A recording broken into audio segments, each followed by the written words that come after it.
दुनिया में रहने वाला कोई भी पदार्थ हो, वस्तु हो, उसको चलना तो पड़ता ही है, क्योंकि रुकना वस्तु का स्वभाव नहीं। वस्तु कूटस्थ नहीं है, वस्तु क्षणिक भी नहीं है, वस्तु स्थिर भी नहीं है और वस्तु अस्थिर भी नहीं है। जीवन मिटता भी नहीं है, जीवन रुकता भी नहीं है। लेकिन हमारे लिए वह जो हमारी जो अपन 2 दिन से चर्चा कर रहे हैं कि हम रास्ते पे चल रहे हैं, चलती हुई की अनुभूति हो रही है, लेकिन कहीं हम पहुंच नहीं रहे हैं। चलने की अनुभूति हो रही है, लेकिन चलते चलते पूरी जिंदगी निकलने के बाद भी हम कहीं पहुंच नहीं रहे। उसके 2 कारण हैं। या तो हमें रास्ता पता नहीं है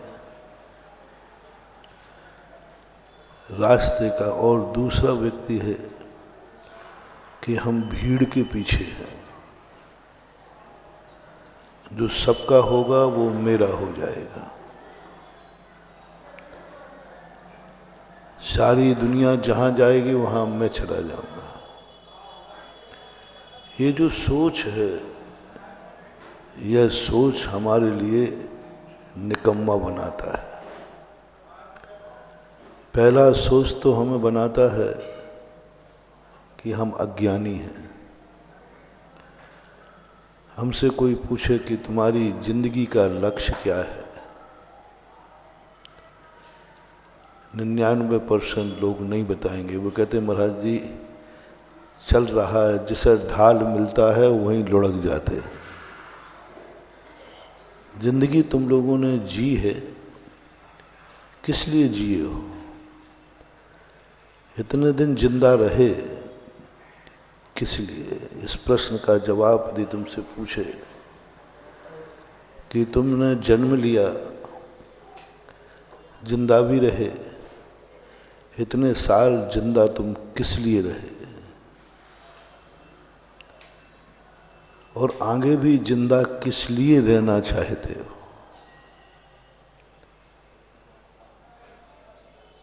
ये 2 प्रश्न हमारी जिंदगी में यदि सुलझ जाएं तो बहुत बड़ा काम हो जाए। हम इतने सालों से जिंदा हैं, हमें यही पता नहीं हम क्यों जिंदा हैं। शाम होती है, हम सो जाते हैं, सुबह उठते हो जाती है, हम उठ जाते हैं। और एक नियम बन गए जिंदगी के, बस ये करना, सुबह उठना है। किसी के मंदिर का नियम है तो कह देगा मुझे सुबह उठकर मंदिर जाना है। फिर क्या करना है? बोले आकर के भोजन करना है। फिर क्या करना है? दुकान पे बैठना है। फिर क्या करना है? बस जो इनकम होगी उसको गिन करके तिजोरी में रखना है। फिर क्या करना है? फिर सो जाना है। एक ऐसा ढर्रा बन गया है सांचा, उस सांचे से हम निकल नहीं पा रहे हैं। हम गोल सर्कल में फंस गए हैं। बस एक जिंदगी के पहले दिन से और आखिरी दिन में हम वही कोलू के बैल के समान वहीं के वहीं पड़े हुए। उस ऐसी अनुभूति नहीं हो गई है कि मैंने बहुत कुछ पा लिया है महाराज, थोड़ा सा और रह गया है वो भी पा लूंगा। तुम्हारा पूर्ण विराम कब होगा? तुम ये कहोगे कब कि मुझे जो कुछ पाना था वो सब कुछ पा लिया, मैं मंजिल में हूँ। मंजिल की अनुभूति कब होगी? मरने की अनुभूति तो होती है। मैं मर रहा हूँ ये अनुभूति होती है। मैं अपने लक्ष्य को प्राप्त कर चुका हूँ ये अनुभूति नहीं होती कि मैं मंजिल पर पहुँच गया, बस विराम, पूर्ण हो गया हूँ, मुझे अब कहीं जाना ही नहीं, कुछ करना ही नहीं, कुछ सोचना ही नहीं, अब जिंदगी मिले भी तो किस काम की, और नहीं मिले तो भी कौन सा नुकसान होने वाला है, कौन सा नुकसान होने वाला है, ये अनुभूति नहीं हो रही। मात्र एक चल रहा है। कोई व्यक्ति मांसाहारी कुल में पैदा हुआ, मांसाहार कर रहा है। बोले क्यों खाते? बोले हमारे बाप दादे खाते। जो जहां है वहां से पल रहा है। तुम जैन हो तो दिगंबर मुनि को मानते हो, हमारे बाप दादे जिनेन्द्र देव को मानते थे तो हम मान रहे हैं। बाप दादे मानते थे, कुल ने माना, कर्म ने तुम्हें जैन बना दिया, लेकिन तुम अभी जैन बने नहीं, जैनी नहीं बने। कल कहा था ना, जैनी नहीं बन पा रहा है। जैन तो बन गए हो, जैन तो कर्म ने बना दिया,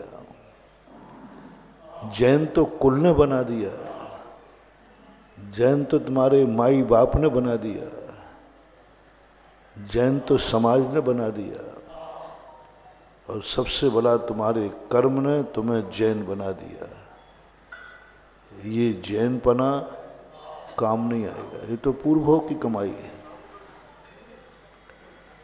पूर्व भोग की कमाई है, और पूर्व भोग की बासी कमाई कभी व्यक्ति को जैनी नहीं बना सकती। तुमने कभी महसूस किया तुम जैनी क्यों हो? तुम पूर्वज तुम्हारे मानते थे जिनेन्द्र देव को, पूर्वज जैन धर्म को मानते थे, इसलिए तुम जैनी हो। तो तुम ऐसे ही हो जैसे पूर्वज तुम्हारे माझार मंदिर के ट्रस्टी से तो तुम हो, बस और कुछ नहीं। पूर्वज नहीं होते तो बताते यहाँ ट्रस्ट, जो जिनके पूर्वज नहीं थे वे ट्रस्टी भी नहीं है। हाँ, ये तो हो सकता है, पूर्वज नहीं है उनको तो कोई मतलब ही। और कई बार तो ऐसा होता है कि पूर्वज थे लेकिन तुम नहीं हो, ऐसे भी लोग होंगे, होता है। बहुमत नहीं मिल पाया तो नहीं, पूर्वज थे लेकिन बेटा नहीं है। और कुछ ऐसे भी होंगे जिनके पूर्वज नहीं रहे होंगे और कहो साठ गांठ करके बन जाते। तुम क्यों हो मजार मंदिर के ट्रस्टी? तुम्हारे पूर्वज क्यों थे? बस एक परंपरा बन गई, हम इस गोट में आते हैं बस, क्योंकि हमारे बाप दादे इस गोट में थे। तो तुम्हारा तो कुछ नहीं है, बाप दादे थे इसलिए तुम्हें मिल गया।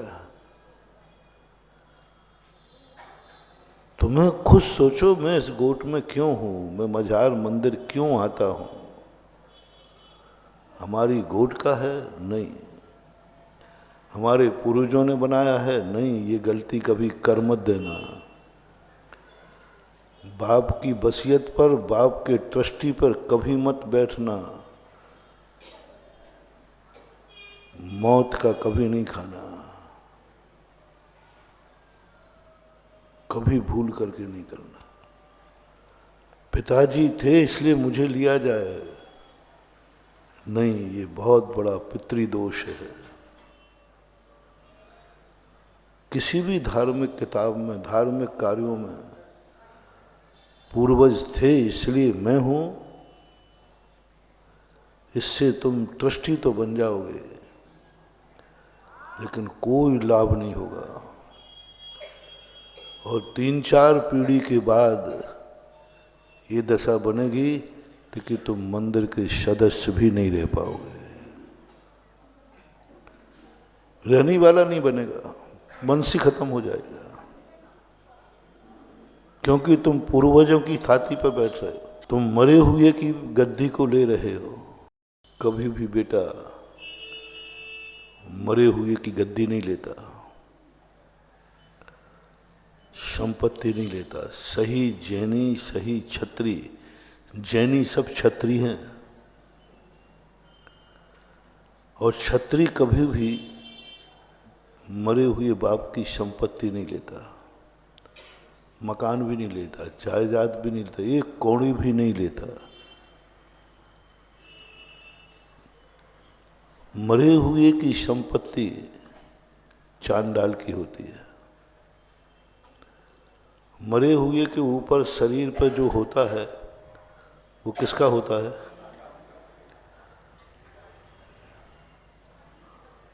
लेकिन अकेला कफन छोड़ते हो और सोना चांदी पहने हो तो महाराज जी नहीं उतरेगा तो अब मर तो गए, उंगली काट दो, लिखाएंगे अंगूठी कैसे चली जाए, हीरा भाव आ सकता है, आ सकता है। क्या जैन दर्शन का एक बहुत बड़ा रहस्य महानुभाव बता रहा हूं, तुम लोगों को अच्छा नहीं लगता। असली पिता वो है जो अपने बेटे को मरने के बाद संपत्ति नहीं भोगने देता, जीते जी उसकी वसीयत लिख के जाता है। मरने के बाद लेवे लेना पड़े, मर गया पिता, अब संपत्ति नाम कराओ, मृत्यु प्रमाण पत्र बनाओ।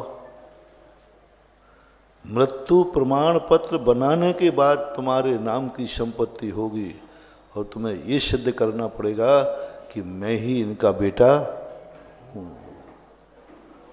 दो बातें होंगी कि नहीं? आकस्मिक पिताजी मर जाएं तो वो संपत्ति यूं तुम्हारे नाम चढ़ जाती है, मृत्यु प्रमाण पत्र, और फिर ये सबूत सिद्ध करना है कि मैं ही इनका वारिस हूं। यदि दूसरे ने दावा ठोक दिया तो कि नहीं साहब यही वारिस नहीं है, मैं भी हूं, मर गया, अब उसको कौन गवाया? माँ भी मर गई, दोनों मर गए, अब क्या करोगे? अब केस लड़ो, बहस हो, जो वकीलों को खरीद ले, जो न्यायालय को खरीद ले, वही वारिस बन जाता है। झूठी वसीयतें भी होती हैं। ये हमारी भारतीय संस्कृति नहीं है। भारतीय संस्कृति कहती है कि अपने बेटे को मौत की संपत्ति दे के मत जाओ, अपने हाथ से भेंट में दे के जाओ, हाथ से दे के जा। जिंदा पिता ने दी है, पिता ने मुझे अपना बेटा माना है। पिता जब वसीयत लिखता है तो उसे मृत्यु प्रमाण पत्र की जरूरत और गवाही की भी जरूरत नहीं। दो गवाह लाओ, पिताजी संपत्ति तुम्हारे नाम कर रहे हैं तो दो गवाह लाओ कि यही मेरा बाप है और ये मेरा बेटा है। कुछ नहीं करना, पिता को इतनी कहना है कि मैं साक्षी पूर्वक कहता हूं ये मेरा बेटा है। कोर्ट में इससे ज्यादा पिता और बेटे की संबंध को सिद्ध करने के लिए जीते जी क्या गवाही की जरूरत है? क्या कोर्ट की जरूरत है कि ये मेरा बेटा है, ये मेरा पिता है? दोनों जाके कह देते हैं ये मेरा पिता है, हम इसके बेटे हैं, काम हो जाता है। कोई गवाही की जरूरत नहीं है। आज तक जितने बेटे बैठे हैं, बताओ किसकी बेटापना गवाही से सिद्ध हुआ हो कि दो गवाहों ने कहा है कि हाँ ये इसका बेटा है? बताओ तुम सबके बाप तो थे कि नहीं थे? तो तुम उन्हीं के बेटा हो, ये सिद्ध किसने किया? गवाहों के आधार पर तुम बेटे बने हो तो वैसे बोल दो। अहमद भाई तू ही बोल दे, नहीं दो गवाह लाना पड़े होंगे, हाँ पापा मैं तेरा बेटा हूं। अपना भारत देश महान है। माता पिता ने कह दिया ये मेरा बेटा है, बस कुछ नहीं, दुनिया को कोई लेना देना नहीं, दोनों ने कह दिया बस। और वो कह रहा मेरा बेटा है, मैं वसीयत देता हूं। यदि कोई दावा न करे तो किसी गवाही की जरूरत ही नहीं पड़ती। यह है आदर्श परंपरा।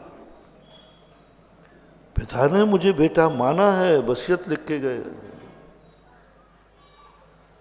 मरने के बाद तुम क्या जवाब दोगे कि उन्होंने माना है कि नहीं माना? मर्यादा पुरुषोत्तम राम जब विवाह करके आए तो क्या कहा, राजगद्दी का मुहूर्त निकाला। रामचंद्र जी कहते, पिताजी इतनी जल्दी क्यों, अभी तो मेरी शादी होकर के ही आया हूं और आप राजगद्दी देना चाहते, आप वृद्ध भी नहीं। बड़े बेटे शादी योग्य हो जाए तो उस समय पिता की उम्र क्या मान लो, आज के युग में 45, 40 से 45 के बीच में।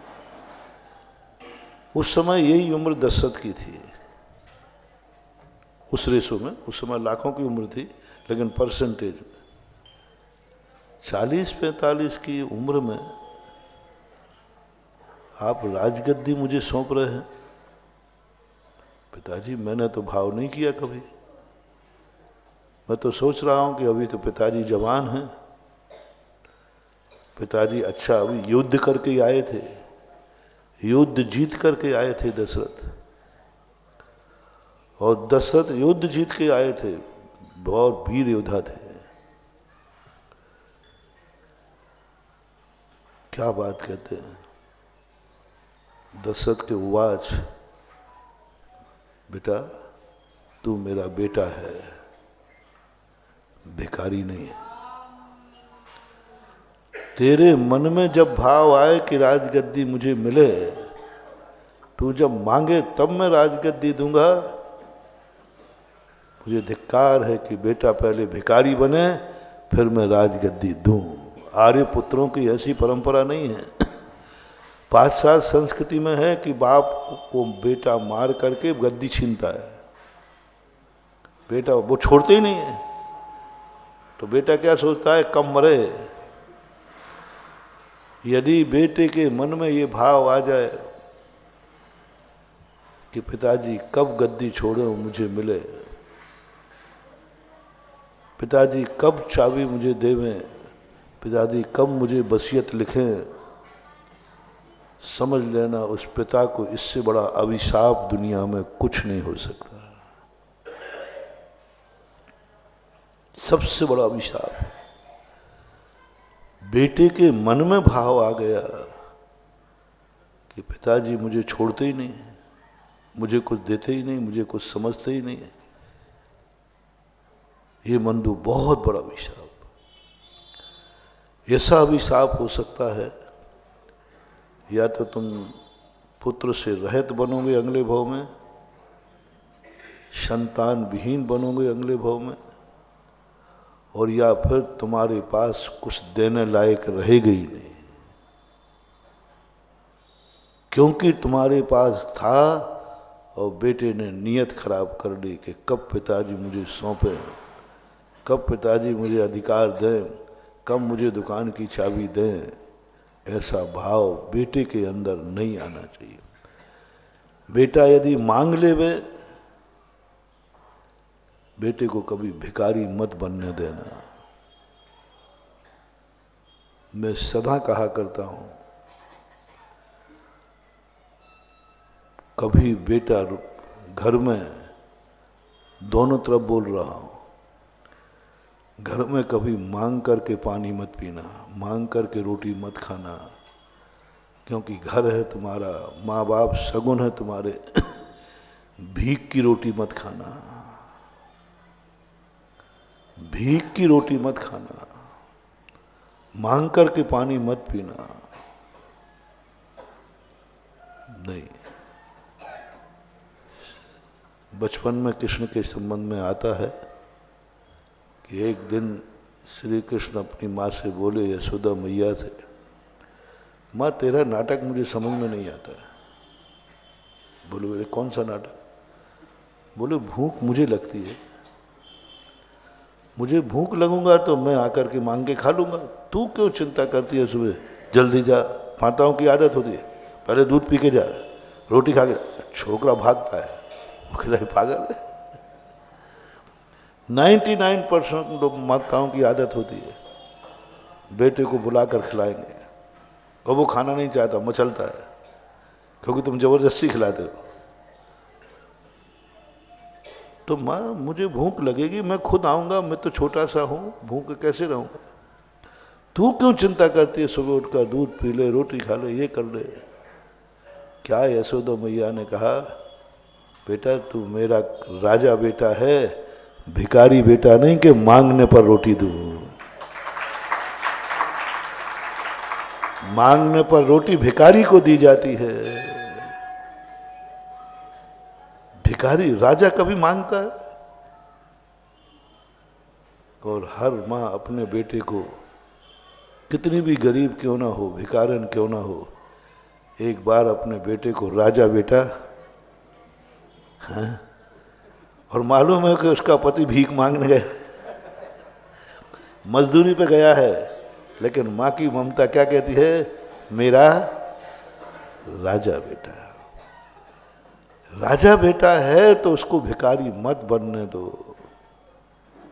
दुनिया ने, किसी ने तुम्हें राजा बेटा नहीं कहा है, सगी माँ ने कहा है। माँ कभी झूठ बोलती है? माँ ने कहा है राजा बेटा, तो मैं राजा ही हूं। राजा की तरीके से जियो। राजा मर जाता है लेकिन मांगता नहीं है। और तुम चिल्ला चिल्ला के दरवाजे पर, माँ रोटी दो, माँ पानी दो, माँ कपड़े दो, भिखमंगा कहीं का। नहीं, घर में माँ है, पत्नी है, बहन है, जो भी हैं सब भी तुम्हारी हैं। और अपने लोग मांगने पर नहीं देते, बिना मांगे तैयार करके रखते। तो मांग नहीं पाए उसके पहले ही कह दे पानी लाओ, पानी पी लो। रिश्तेदार मांगे तब चाय देना चाहिए, मुझे पता नहीं, ठीक है ठीक है, मुझे कि उसके पहले ही कहना चाहिए। हाँ, एक राजस्थान में एक नगर है जहाँ पर उल्टा पूछते, पहली बार तो जब मांगे तब देते, वैसे पूछते ही नहीं कोई। और फिर पूछते हैं चाय पियो तो लाओ, खाना खाओ तो ऐसा पूछते। जो बेशरम हो गए, मेहमान भी बेशरम हो गए, हाँ हाँ बनाओ लाइए, क्योंकि जब मना कर दें तो खाना मिलना नहीं है। और यदि ये परंपरा अपने घरों में चालू कर सको, भरत चक्रवर्ती ने, महाराज हम घर के मालिक हैं, हम ही तो सब भोजन लाए हैं। नहीं, तुम घर के मालिक नहीं हो। सामान आने के बाद उस सब का मालिक तुम्हारे घर की महिलाएं हैं। जिन्होंने बनाया है वो मालिक है, तुमने तो कच्चा माल दिया था। भरत चक्रवर्ती अपनी जिंदगी में कभी घर में मांग के नहीं खाया। पुराने लोगों की आदत भी थी, मंदिर से आकर के बैठक पे बैठ जाएंगे, अंदर से जब निमंत्रण आएगा तब भोजनशाला में जाएंगे।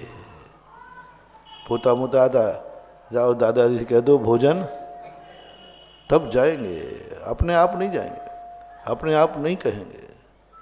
इतनी गंदी आदत पड़ गई है सबकी, सब घर में भिखारी हो गए हैं। दुनिया के दूसरे के दरवाजे भीख मांग लेना, कभी माँ से मांग के रोटी मत खाना। महाराज अपनी तो माँ है, अपनी तो परिवार है, नहीं, मांगकर कोई चीज नहीं लेना, मांगकर कोई चीज नहीं लेना। बिना मांगे जो मिलेगी वो अमृत कहलाएगी, और मांग से मिलेगी वो भीख कहलाएगी। कोई भी चीज नहीं। घर में माँ है, बहन है, वो चिंता करेंगे कि भोजन नहीं खाया है, पानी नहीं पिया है, वो पानी लाके दे। ऐसे संस्कार।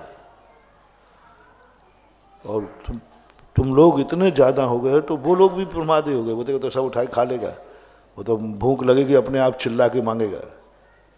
अपन चिंता नहीं, आजकल चिंता नहीं करते। पहले बताते हैं कि घर की महिलाएं जब तक पुरुष वर्ग भोजन नहीं कर लेते थे, भोजन नहीं करते थे, बूढ़ी पुरानी महिला। एक एक को गिन गिन के कराती, अभी वो रह गया है। जब सब कर लेते थे तब बाद में वो भोजन करती थी। द्रौपदी को और कोई सिद्धि नहीं थी, कोई देवता नहीं थे।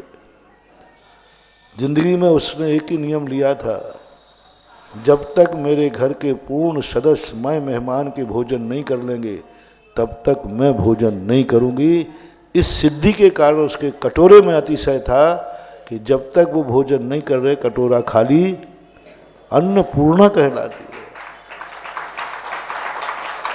घर की नारियां अन्नपूर्णा कहलाती है। ये बैठी रहती है, जब तक पुरुष नहीं आएगा तब तक भोजन नहीं करेंगे। अब आजकल वो बनाते ही समय कर लेती क्योंकि इनका कोई ठिकाना नहीं है। मैंने एक दिन प्रवचन दिया, महिलाओं को खूब फटकारा कि उनकी ये परंपरा लागू करो।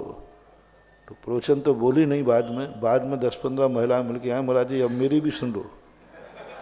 आप ये इनके भरोसे यदि हम बैठे रहें, कई बार बैठ लिया, ये दिन में बाजार में 3-3 बार खा रहे, हम इनका इंतजार ही कर रहे हैं, और शाम को आके कह दे हम तो खा चुके।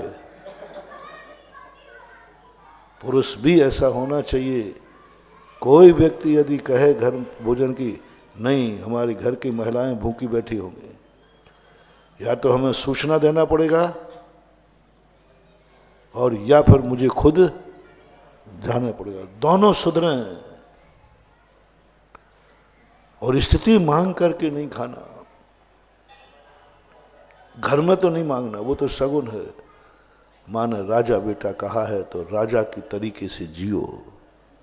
राजा मांगता नहीं, राजा को मिलता है।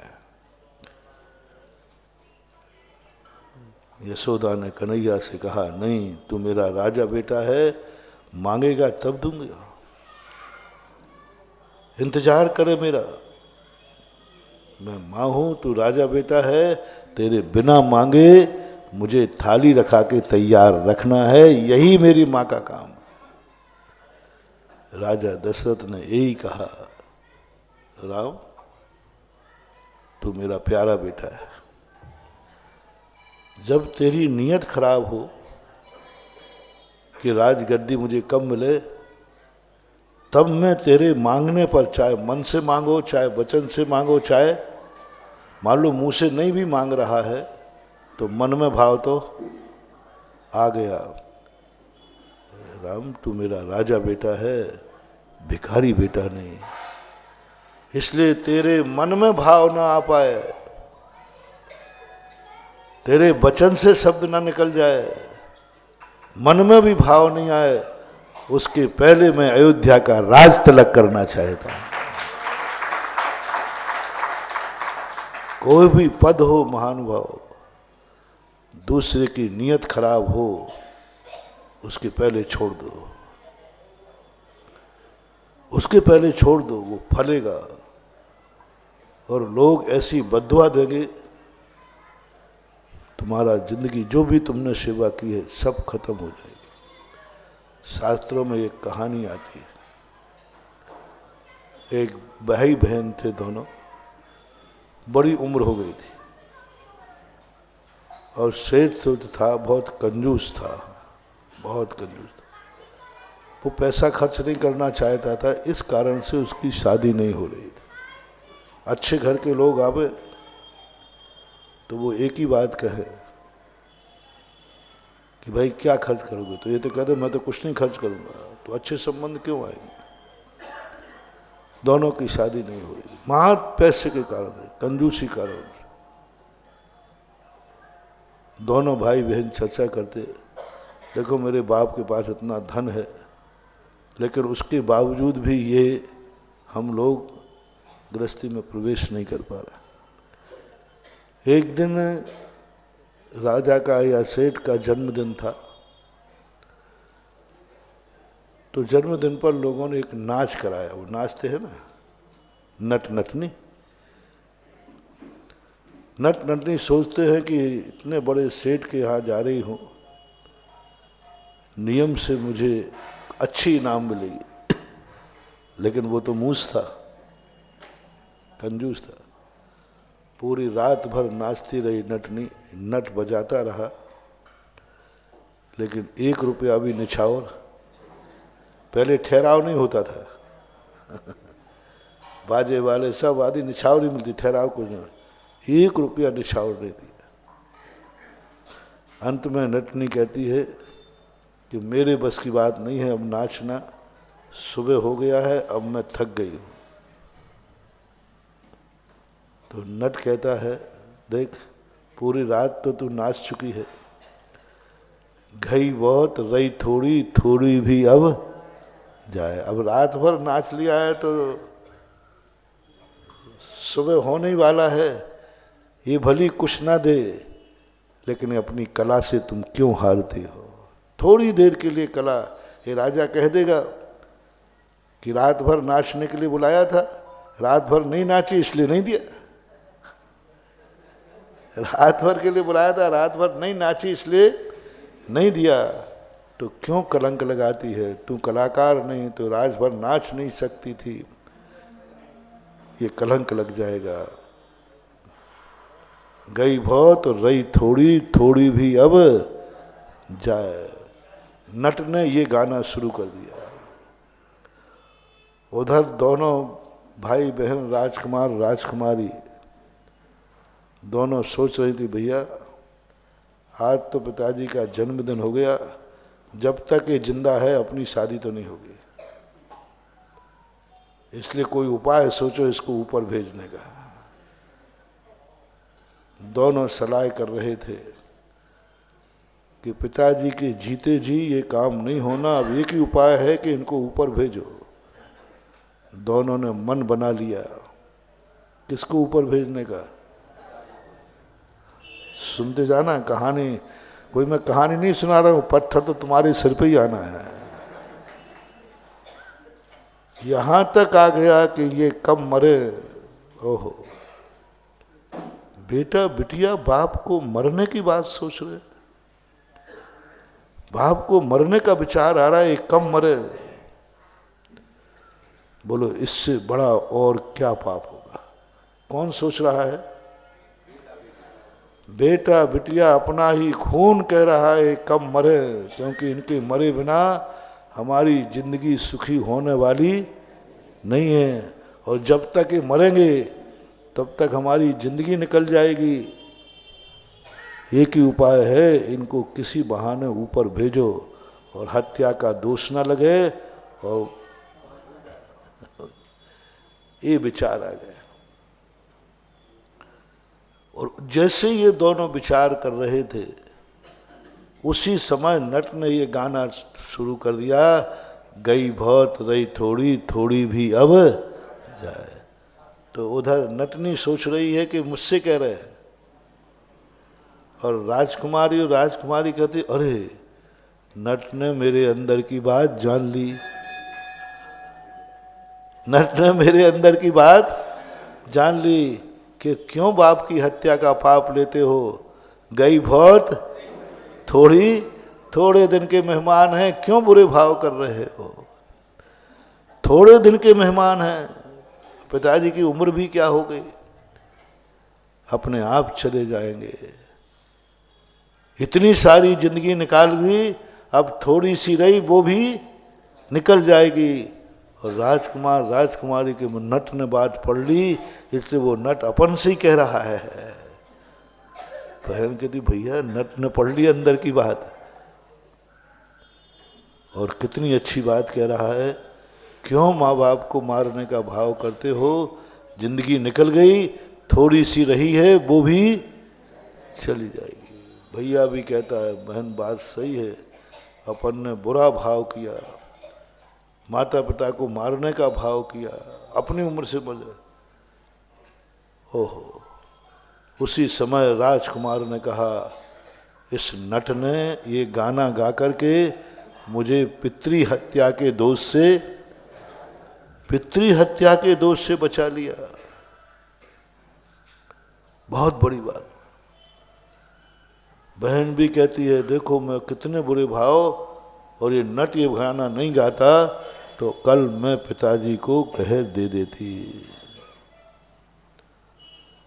इतना राजकुमार खुश हुआ, ओहो नट ने बचा लिया मुझे पाप से।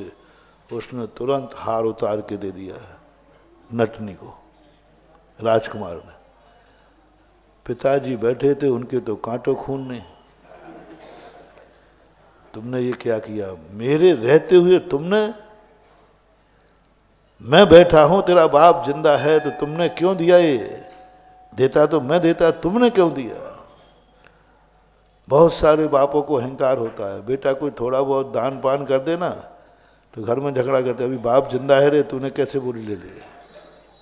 ऐसे ही वहां हुआ। तुम्हारी कैसे हिम्मत हुई? इतना बड़ा हार नटनी को दे दिया। दोनों ने कहा, पिताजी हार नहीं दिया, हाँ आपको उसने जिंदगी दे दी।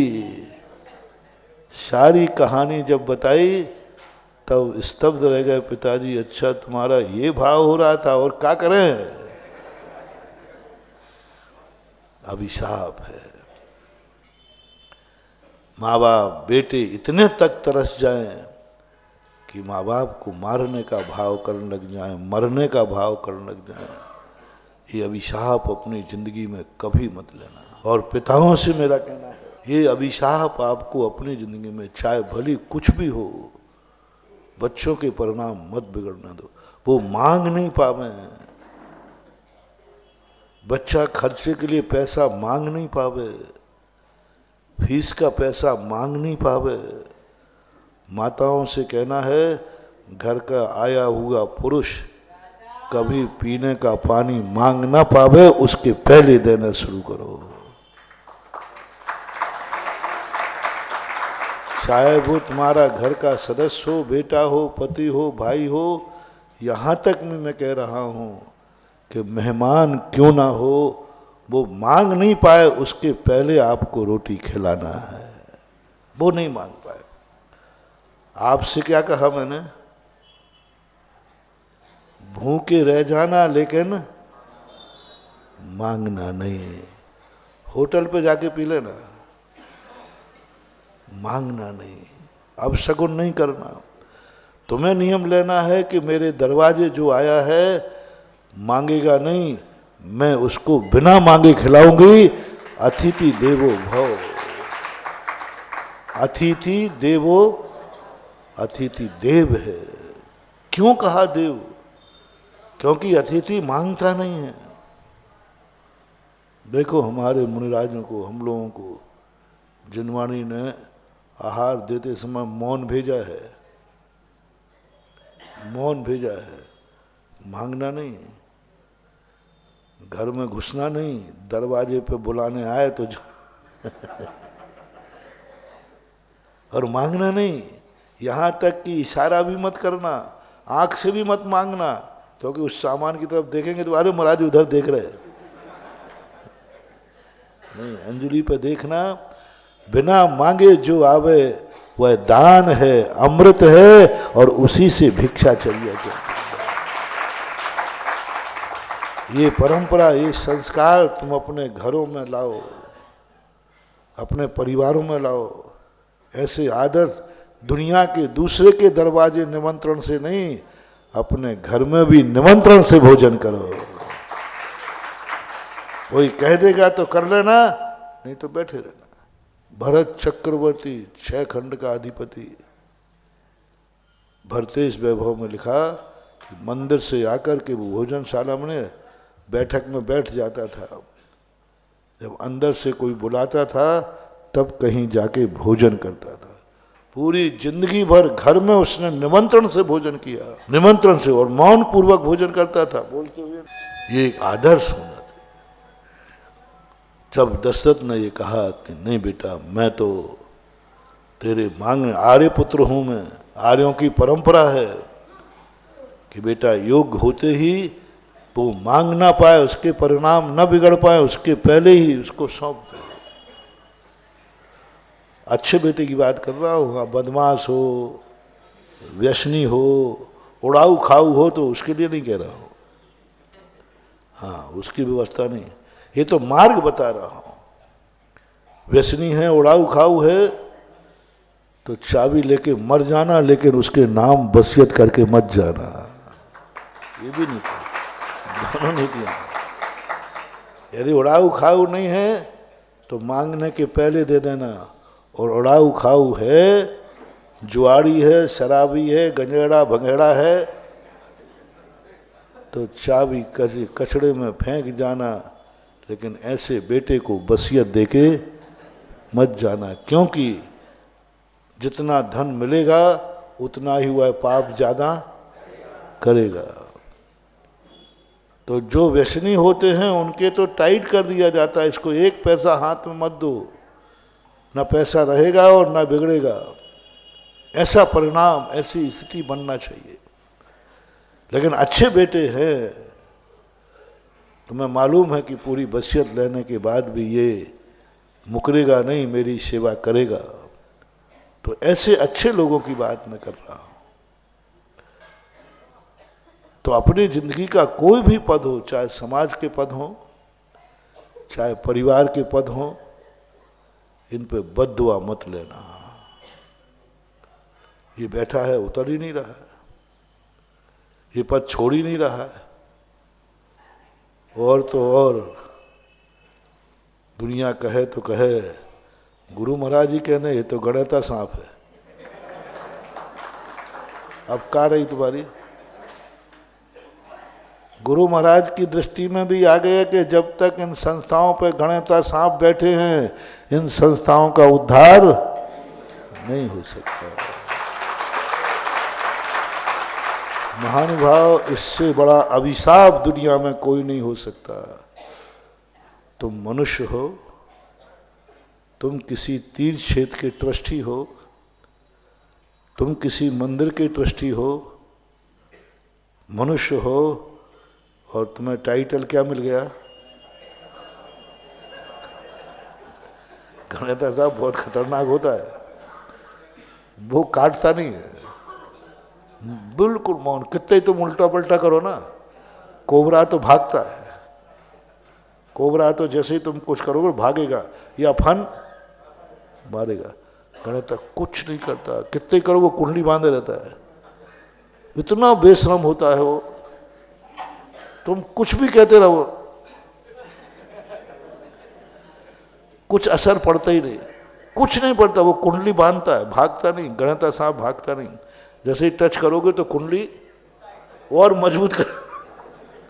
मजबूत कर लेता है, और फिर बाद में, और यदि काट लेवे तो उसका काटा हुआ बचता नहीं है, मेहर ही नहीं फूटते। कोबरा के सांप के जहर उतारने का मंत्र है, लेकिन गणेता सांप काट लेवे उसका कोई मंत्र नहीं है। ये टाइटल तुम्हें मिल जाए, तुमने सेवा की है, तुमने तीर्थों की रक्षा की है, तुम तीर्थों की व्यवस्था कर रहे हो, और टाइटल क्या मिल गया? मैं अपने भक्तों से कहना चाहूँगा, मैं अपने भक्तों से कहना चाहूँ, जो मुझे थोड़ा भी भक्ति करता है, जिसने मेरा थोड़ा भी नाम जानता है, इसने कभी मुझे नमोस्तु किया है, उस भक्त से मैं कहता हूँ, हमें उस पदों पर ऐसे नहीं बैठना है जिसमें उपाधि गणेता सांप की मिले है।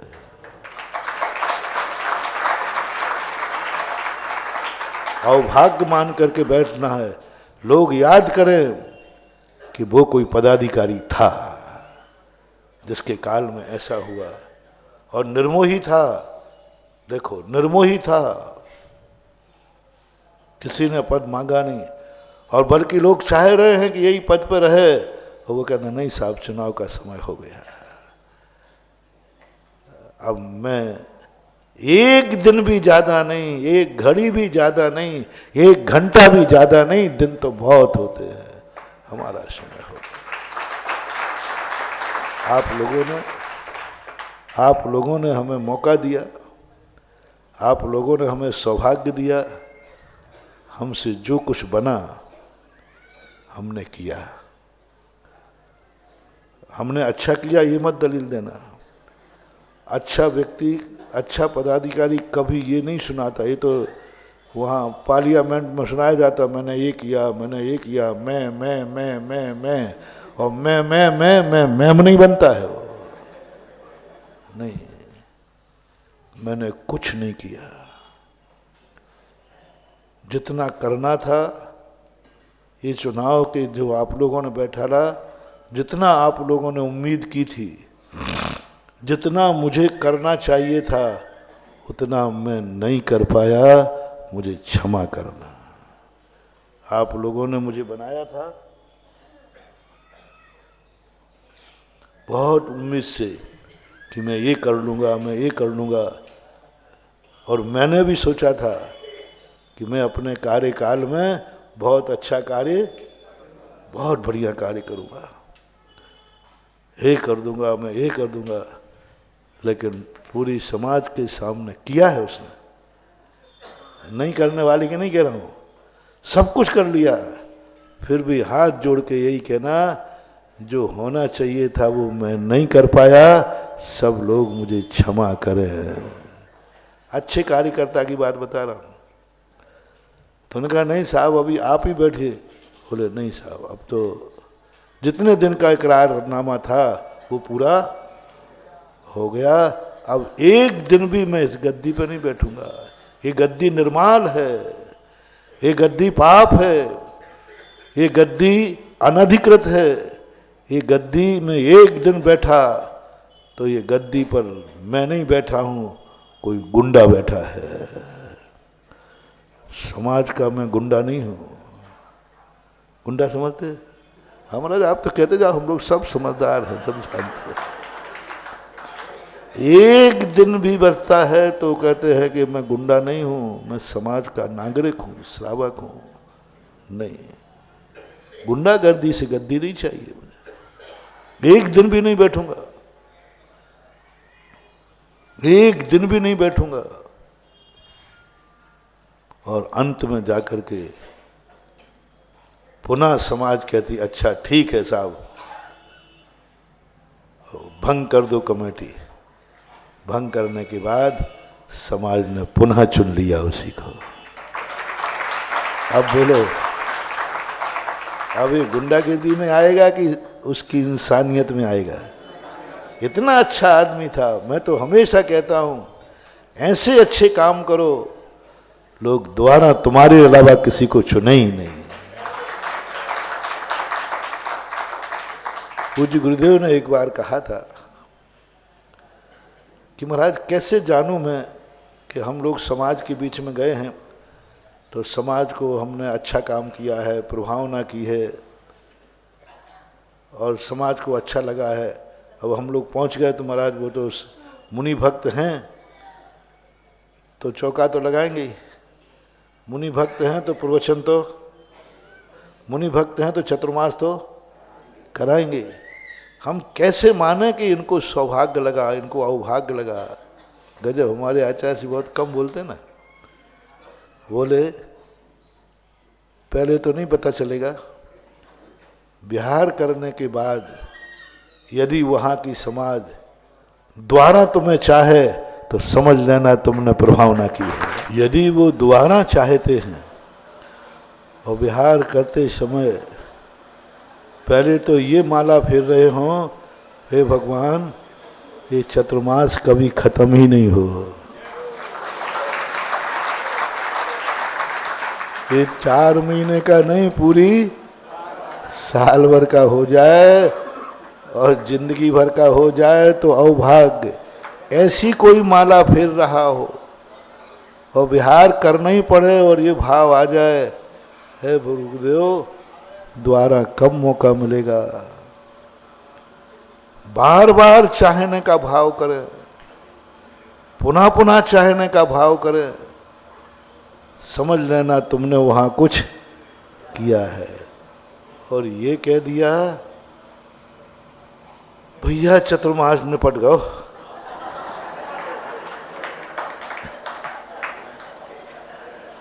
द्वारा अरे भैया, अरे देखो भाई अब वो एक बस करा लिया ना। एक यदि साधु का रहना भार बन जाए तो साधु का दुर्भाग्य है, और साधु का आना सौभाग्य बन जाए तो साधु की साधुता है।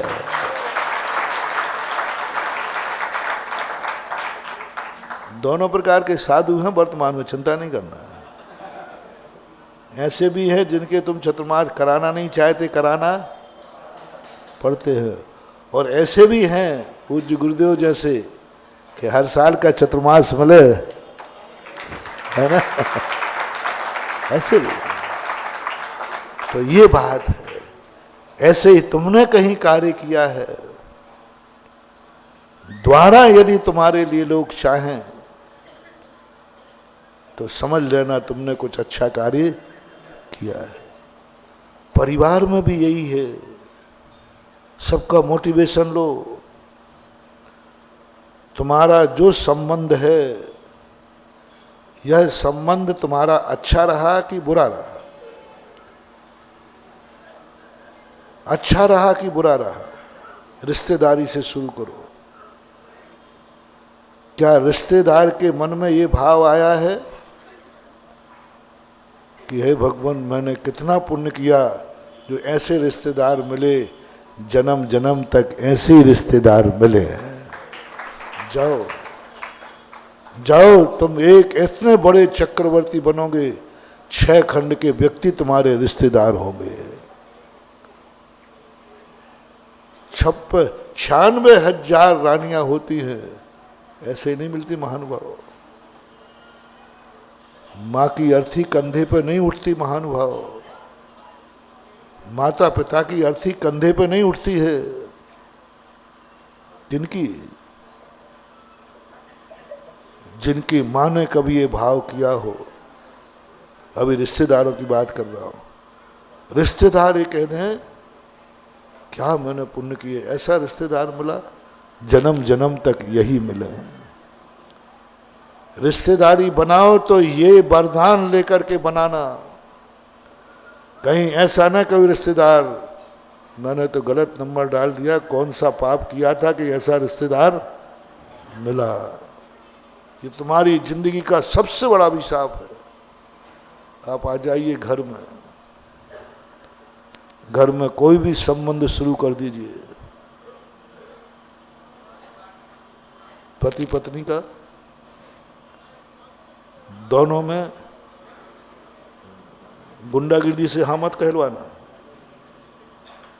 नहीं तो तुम्हारी को बोल तू मुझे पा करके सौभाग्यवान है कि दुर्भाग्य। अब वो तो कह देगी हाँ सौभाग्य है, परमेश्वर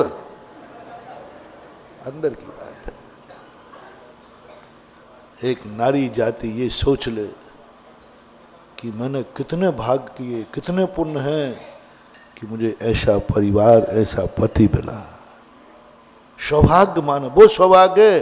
ये मांग सिंदूर भरना ये सौभाग्य नहीं है,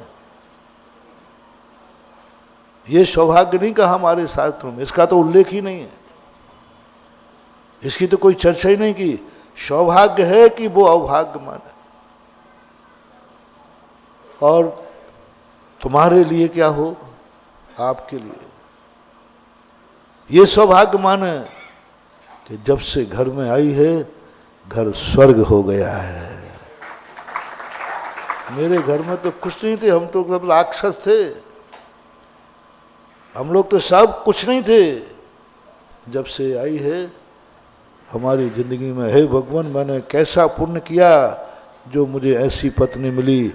जाओ, ये संबंध तुम्हारा एक दिन तुम्हें चक्रवर्ती बनाएगा और तुम 96,000 रानियों के मालिक होगे। एक को खुश तो करो, एक को सौभाग्य का मौका तो दो कि उसको लगे कि मैं सौभाग्य हूं। माँ बेटे का भी संबंध है।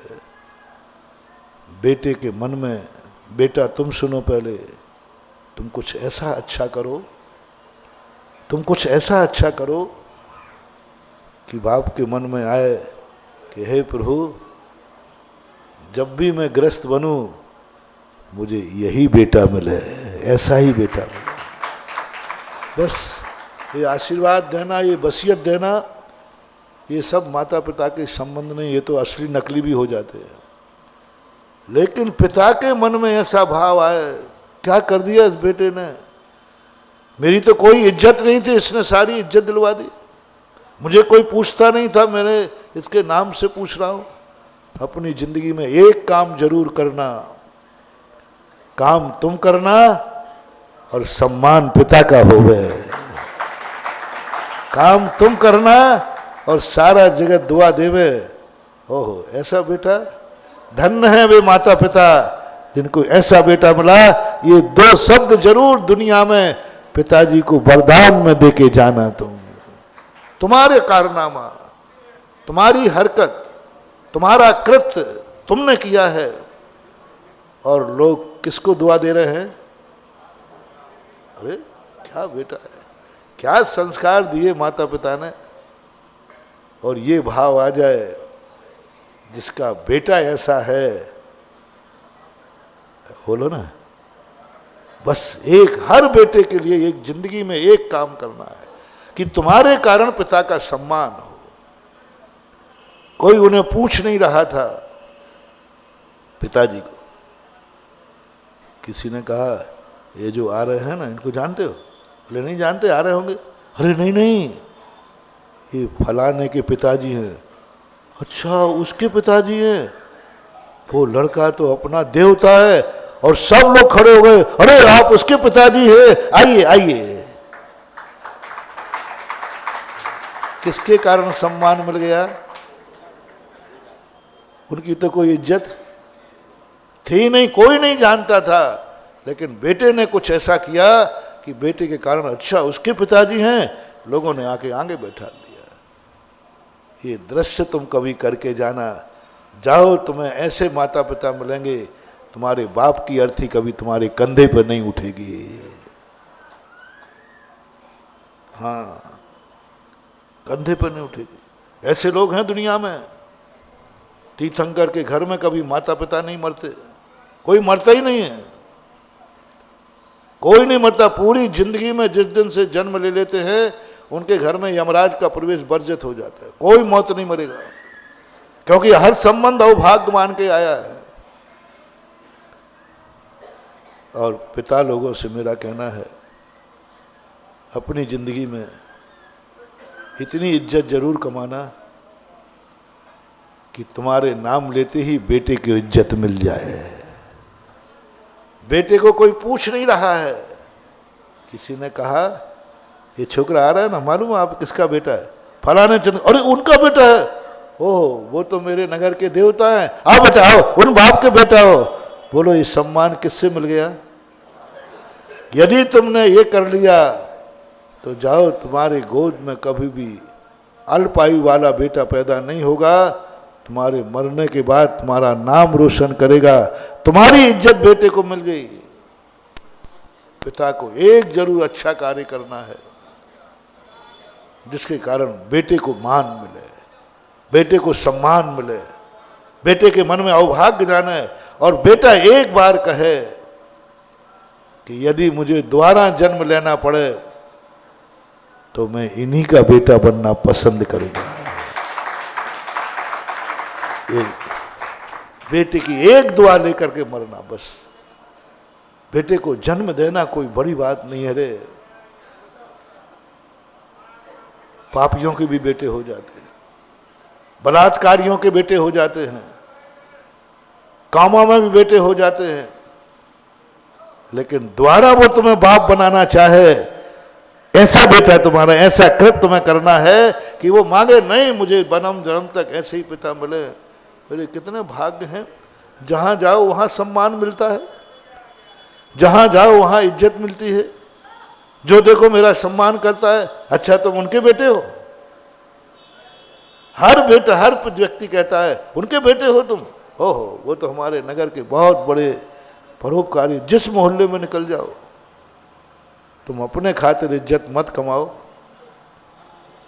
तुम अपने सम्मान के लिए इज्जत मत कमाओ। हर पिताओं से मेरा कहना है, यदि बाप बन रहे हो, या तो बनो ही मत, तो कम से कम इतना जरूर रखना, तुम्हारे कारण से बेटे की इज्जत बनी रहे। और तुम गलत काम करते समय ये नहीं करना कभी तुम्हारे कारण से बेटे को नीचा देखना पड़े। तुम्हारे कारण से बेटे को नीचा देगा। अच्छा, उसी शराबी का छोकरा है जो कल वो नाली में पड़ा था, वही है ना?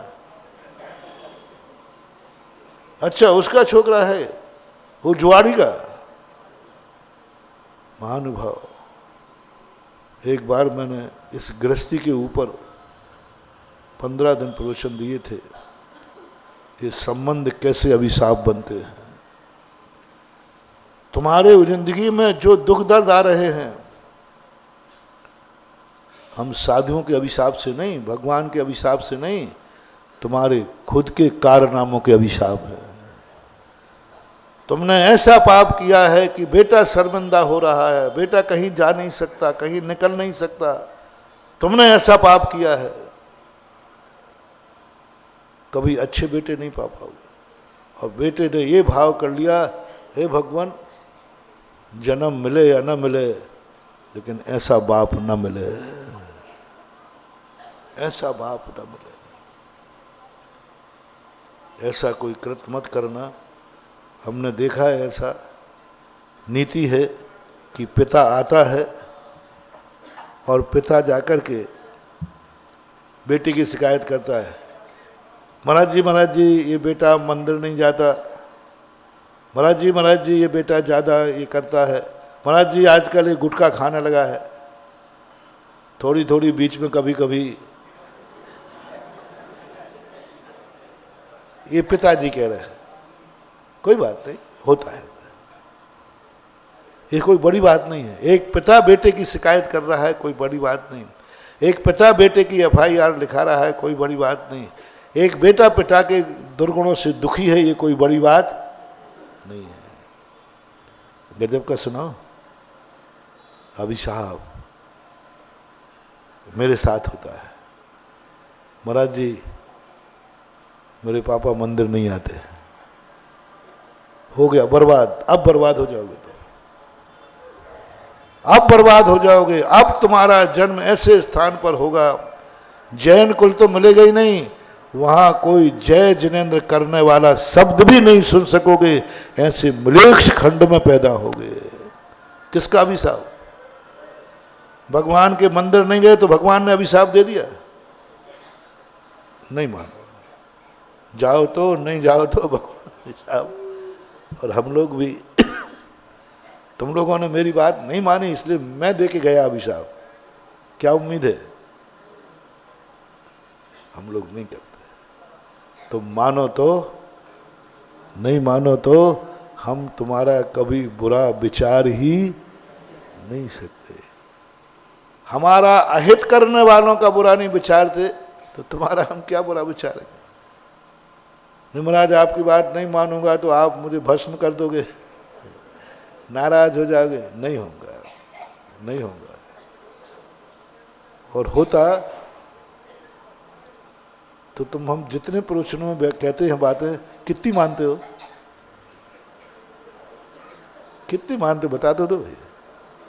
10% नहीं मानते तो अभी तक हमें नाराज होना होता तो अभी तक तो हम टीकमगढ़ को मिटा देते, भस्म भी कर देते। और टीकमगढ़ क्या सारा भारत में कितनी बात मानते हो? नहीं, हमारा काम, हम तो अपने आप को also sign board, also milestone, इससे ज़्यादा कुछ नहीं मानता। मील का पत्थर होता ना, वो कुछ नहीं करता, वो तो होता है ये रास्ता इधर जाता है, ये रास्ता, वो ये नहीं कहता है तो फिर मैं कहाँ जाऊँ, आदेश नहीं देता है। और बुरा भी नहीं मानता है, कोई बुराई नहीं। आप मानो तो, नहीं मानो तो, गुरु कभी अभिशाप, भगवान कभी अभिशाप, फिर अभिशाप किसका लगा तुमको? क्यों तुम मलेच्छ खंड में पैदा हुए? क्यों तुम ऐसे कुल में पैदा हुए जहां जिनेन्द्र देव का नाम नहीं है? क्यों हो गए? क्योंकि एक बार बेटे की पकड़ में आ गए तुम। मेरे पापा मंदिर नहीं जाते महाराज जी, ये सबसे बड़ी FIR है। बिना वारंट के, जमानत के बिना अरेस्ट हो गए। क्योंकि शिकायत किसने की है? सावधान, शिकायत किसने की है? दुश्मन ने नहीं, दुश्मन की हुई शिकायत पर जमानत है, लेकिन ये बेटे ने शिकायत की है। महानुभाव, कोई जमानत नहीं, कुछ नहीं, सीधा कर्म कहता है। इसको पटक दो ऐसे स्थान पर जहां जैन कुल तो क्या, जैनेन्द्र का नाम लेने वाला भी नहीं हो। क्योंकि किसकी दृष्टि में पकड़े गए तुम? किसने पकड़ा तुम्हें? किसके ज्ञान में आ गया? बेटे के मन में आया, पापा मंदिर नहीं जाते, पापा अभिषेक नहीं करते। बेटे की पकड़ में आ गया, पापा अभिषेक नहीं करते। जाओ, ऐसे कुल में पैदा होगे। मंदिर तो जाते हो, मंदिर जाने वाले सुनो कान खोलकर, मंदिर तो जाते हो, अभिषेक नहीं करते हो। तो कर्म कहता है इसको ऐसे कुल में पैदा करो, जहां ऐसे गांव में पैदा करो जब मंदिर तो हो, दर्शन तो करे, लेकिन ऐसा कुल हो कि अभिषेक करने लायक न रहे। करना भी चाहे तो समाज उसको करने नहीं देगी। ये किसका अभिशाप है? करना चाह रहा है और करने का अधिकार नहीं दे रहा है, किसका अभिशाप है? कभी तुम्हारे बच्चे ने कहा होगा, पापा आप अभिषेक को क्यों नहीं जाते, और उसने रिपोर्ट लिखा दी थाने में। आपका थाना कौन है? वो तो कोर्ट है। दो होते, वो तो FIR। बेटा कह रहा है पापा गुटखा खाते, अब नहीं मरोगे कैंसर से तो मरोगे, कोई जमानत नहीं है। बेटे की पकड़ में आ गया कि ये गलत कार्य है, पापा गुटखा खाते। बंधु सावधान, अब तुम्हें कोई नहीं बचा पाएगा, तुम्हारे लिए कैंसर होना निश्चित है। और यदि बच गए किसी कारण से तो अगले भव में ऐसे बाप के यहाँ पैदा होगे जहाँ पर वो व्यसनी होगा, नशेड़ा और भंगेड़ा होगा, पी कर के नाली में पड़ा होगा। ऐसे बाप के यहाँ पैदा होगे, क्योंकि तुम्हारी FIR किसने लिखाई? पापा कभी कभी पीते भी है। इसलिए बाप बनने के पहले सोच लो, बाप बनने के पहले सोच लो, कहीं ये बाप गिरी अभिशाप न बन जाए, कहीं बेटे के अभिशाप से बर्बाद ना हो जाओ। बेटे के अभिशाप से जो बर्बाद होता है, जन्नत में कहीं जगह नहीं मिलती। दुश्मन की अभिशाप लगता नहीं, और बेटे का अभिशाप कभी टलता नहीं। कभी मत लेना महानुभाव। इसलिए पहले वो कार्य जरूर करना, जो गलतियां तुम अपने बेटे में नहीं देखना चाहते हो, पहले लिस्ट बनाओ। तुम्हारी गलतियों की नहीं,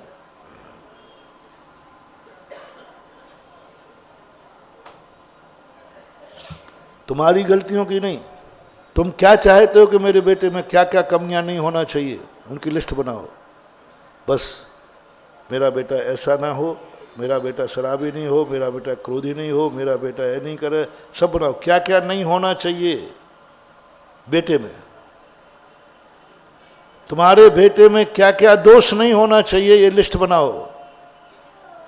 बस बाप बनने के पहले उन दोषों का तुम्हें त्याग करना है, बाद में बाप बनना है। क्योंकि ये दोष मैं बेटे में नहीं देखना चाहता, और जो दोष बेटे में नहीं है वो मेरे में भी नहीं रहेगा, क्योंकि मैं बेटे का अभिशाप नहीं लेना चाहता हूं। इतना जरूर मेहरबानी करो बाप लोगों,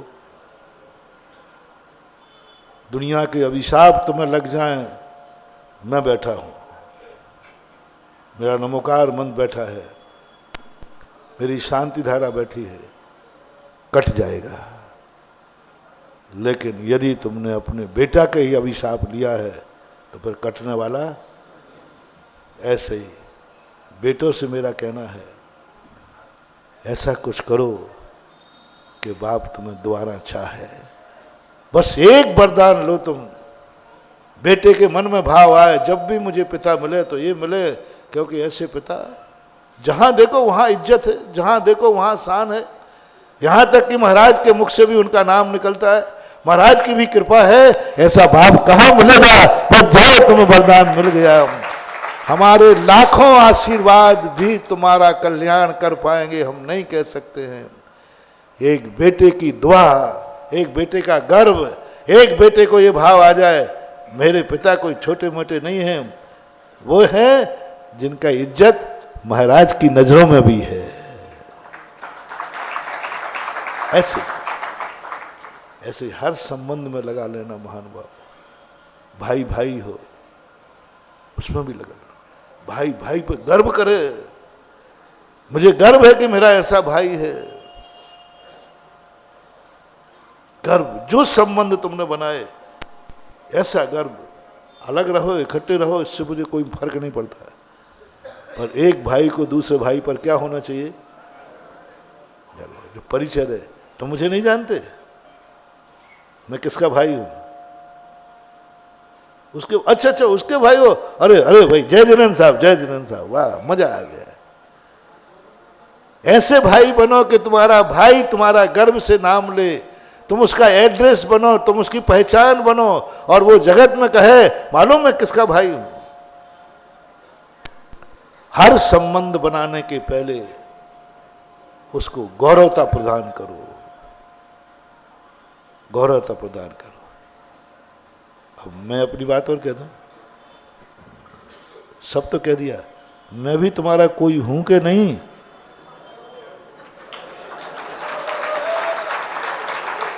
आगे बेफालतू चला आया है टीकमगढ़, व्यर्थ में प्रश्न हूं कि नहीं, कोई भैया बताओ हूं। हाँ तो तुम पूछ लो महाराज जी हम लोग भी तुम्हारे कोई हैं कि नहीं, कि बीतरागी बने बैठे हो। संबंध एक तरफ से होता है कि दो तरफ से।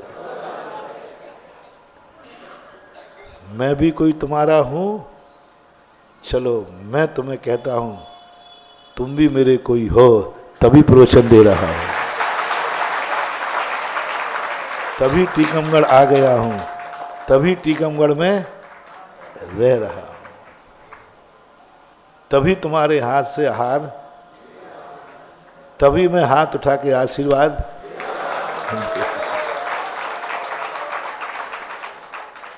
बिना संबंध के लेन देन होता ही नहीं। बस अभी बताओ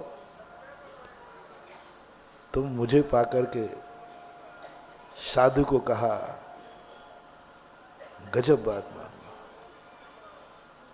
गुरु वो हो जैसे शिष्य और भक्त नमस्कार करके गर्व महसूस करे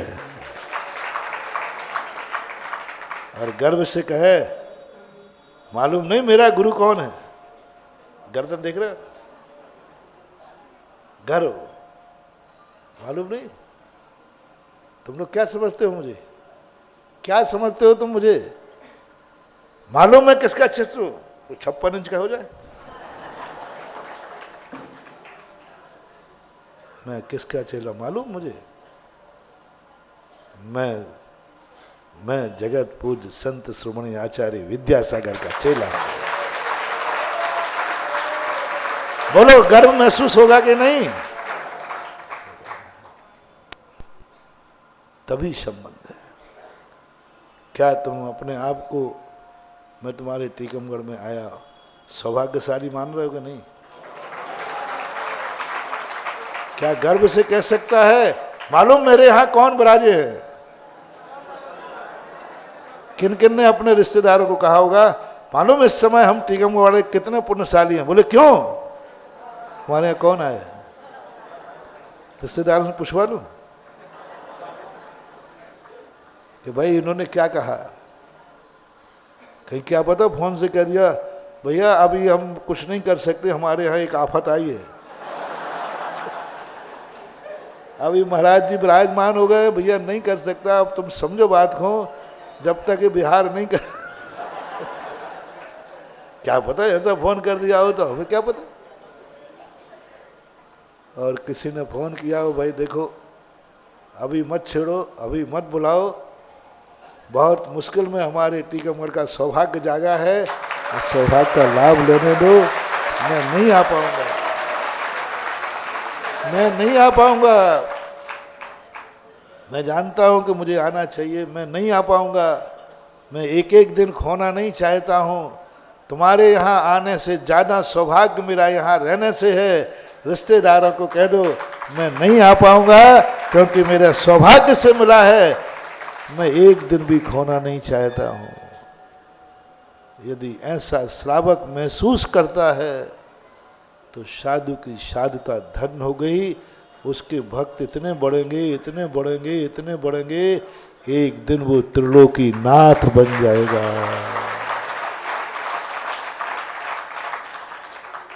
इन सब कारणों में एक कारण है, एक ही कारण नहीं है कि श्रावक तुम्हें पाकर के सौभाग्यशाली हो रहा है, वो पहचान बना रहा है, मालूम मैं किसका सेला हूं, मालूम हमारे नगर में कौन विराजमान हुए, और आहार करके नाच रहा, मालूम मेरे यहाँ किसका आहार हुआ, मालूम आज मैंने किसको आहार दिया, मालूम आपको मैं एक गिलास रख के आया। वो जो आनंद उछलता है महानुभाव, वही मेरी कमाई है।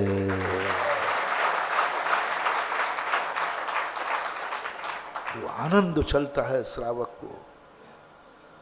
आहार लेने में हमें कोई पुण्यबंध नहीं होता महानुभाव, बहुत घाटा है आहार लेने में, बहुत घाटा है।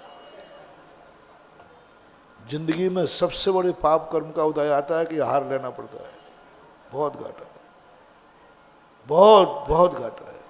और कमाई क्या है, आहार लेने में तो घाटा ही घाटा है, किंचित मात्र भी नहीं, वो तो बिल बनता है पूरा।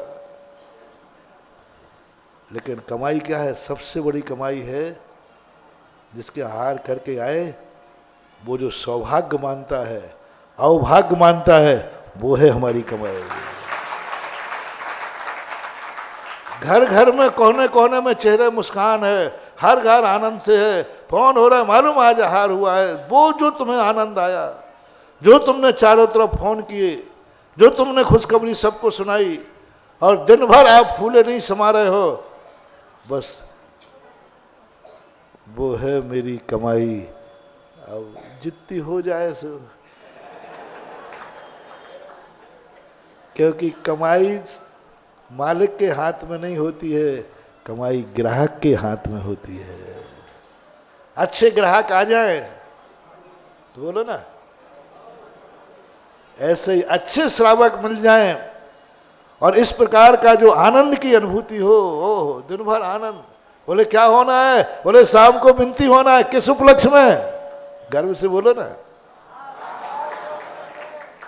वो है साधु की कमाई। इससे बनता है साधु का जीवन मांगली, इससे बनता है दुआ, ये श्रावक की।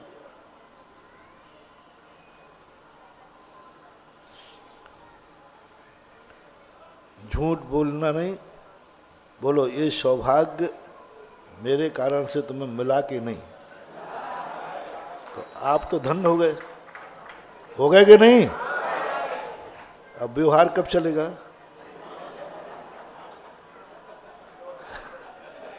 जब आपको पाकर के मैं धन्य हो जाऊं, मुझे अनुभव में आ जाए कि टीकमगढ़ में जो मैंने समय दिया है वो बेकार नहीं गया है, बेकार नहीं गया है, हर गली में सुधार हुआ है। मैं आहार लेके आया हूँ, आहार लेके नहीं आया हूँ, मालूम है आहार लेने गया था तो पूरे घर में रात्रि भोजन का त्याग हो गया है, पाप से बच गया है। वो घर में अब कोई गलत कार्य नहीं होगा। जो छोटे छोटे नियम देते हैं ना, वही तो सबसे बड़ी चीज़ है, साधु धन्य हो जाता है। आज पूरे घर ने गलत कार्य छोड़ दिया। आज कोई रात में नहीं खाएगा, कोई गुटखा नहीं खाएगा, कोई शराब नहीं पिएगा, कोई जुआ नहीं खेलेगा। मेरे आहार करने से एक परिवार विष्णु से मुक्त हो गया है, बस यही मेरे धन्य होने का कारण है।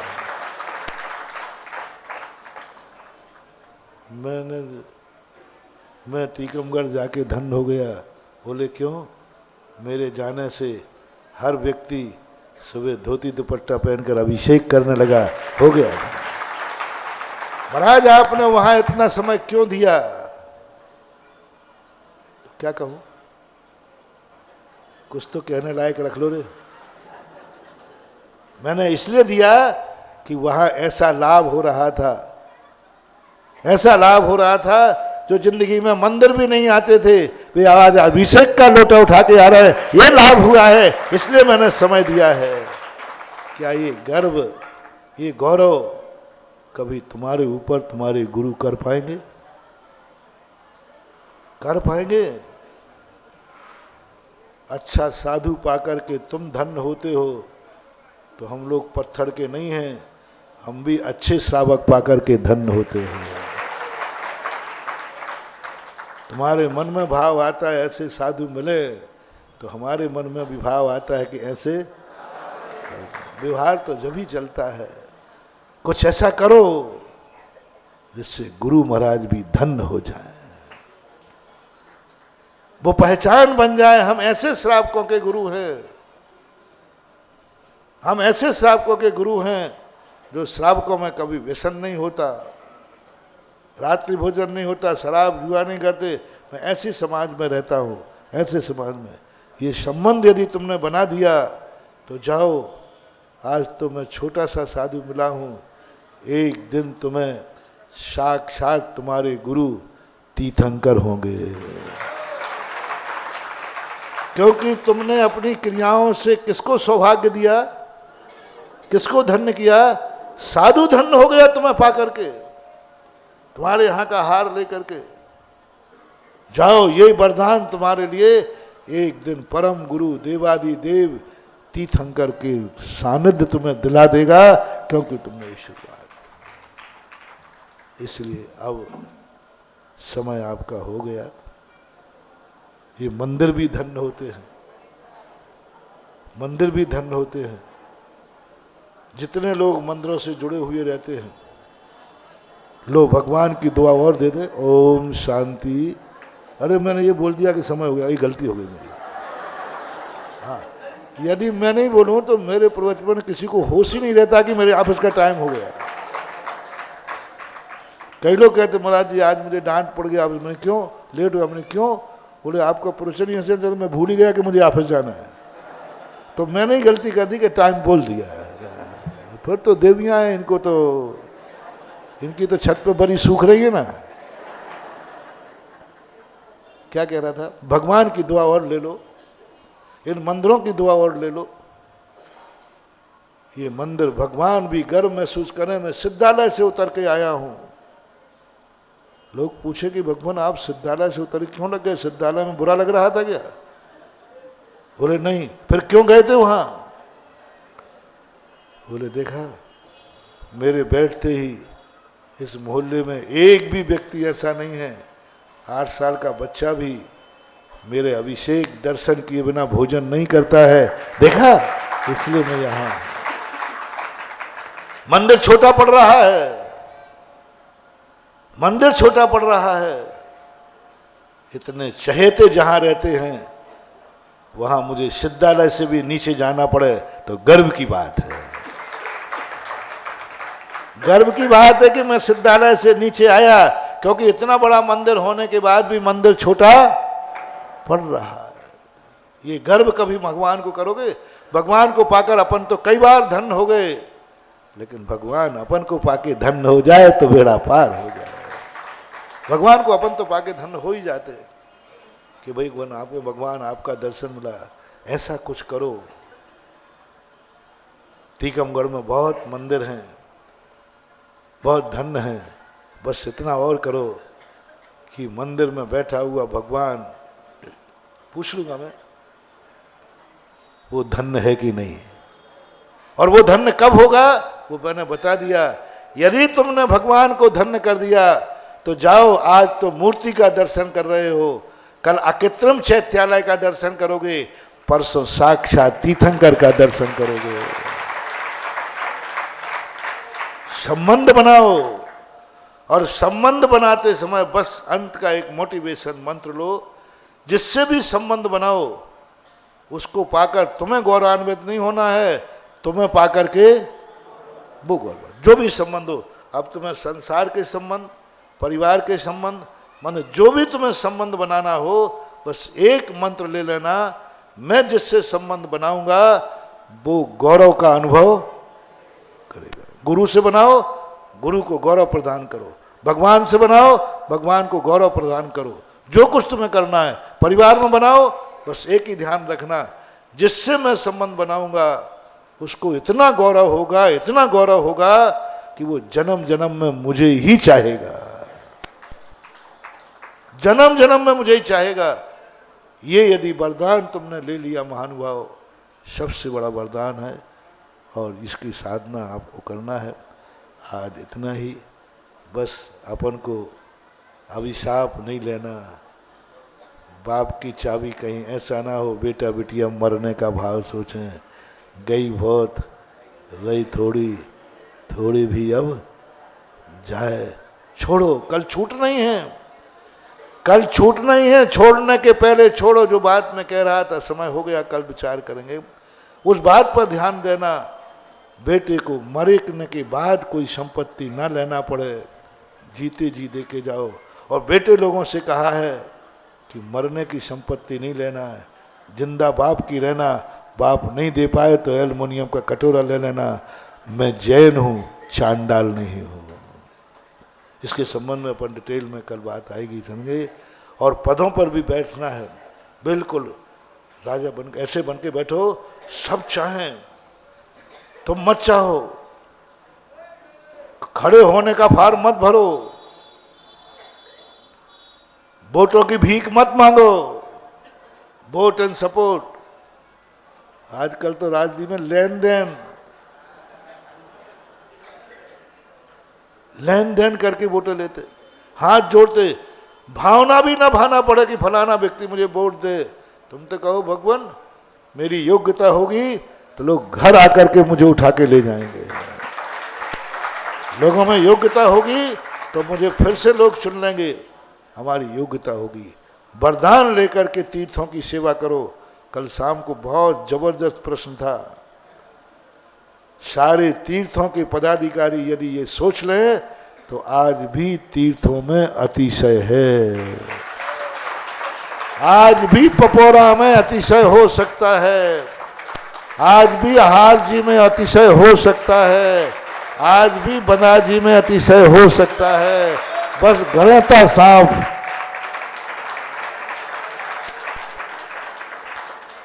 वोटर भी गणता ना हो, हाँ बस वही वही बाप बना बेटा बना, उन्हीं में नहीं। खोल दो असीम दरवाजे, कोई सीमा नहीं हो, सबको दरवाजे खोल दो। जो मेरा भगवान का भक्त बनना चाहे, जो मेरे तीर्थ की रक्षा करना चाहे, हर व्यक्ति को वेलकम है, स्वागत है। देखो चमत्कार क्या होता है। बस तो इसलिए मैंने, यदि समाज तुम्हें बद्दुआ दे रही है, ये बैठ गए ट्रस्टी छोड़ते ही नहीं हैं, कब्जा कर लिया है, जाओ महानुभाव, ऐसा अभिशाप लगेगा कुछ पीढ़ी के बाद तुम्हारे वंश में ट्रस्टी बनने लायक भी नहीं बचेगा, कोई बचेगा ही नहीं, रहेगा ही ना, रहेगा बास नहीं। क्योंकि बचता तो तुम पत्नी छोड़ते, कर्म कहता है इसको वंश ही खत्म करो, जिससे आगे कोई बनने लायक ना रहे।